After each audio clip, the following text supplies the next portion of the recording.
چطوری عزیزم؟ فدات بشم. خوبم مرسی عزیزم. خیلی خاطرم تو که زن مطلق بدم برای تو ازدواج کنم. واقعا؟ بله. وای مرسی. راشد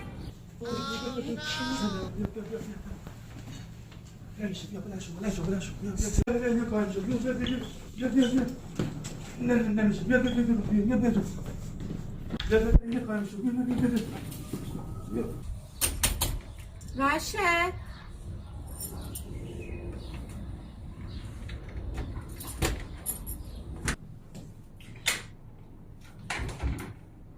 راشد چرا هرچی در میزنم باز نمی‌کنی؟ من عزیزم خواب بودم، حالا تازه بیدار شدم.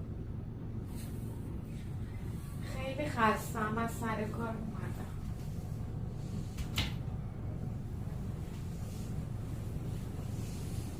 آخش چه بالش نرمیه. no.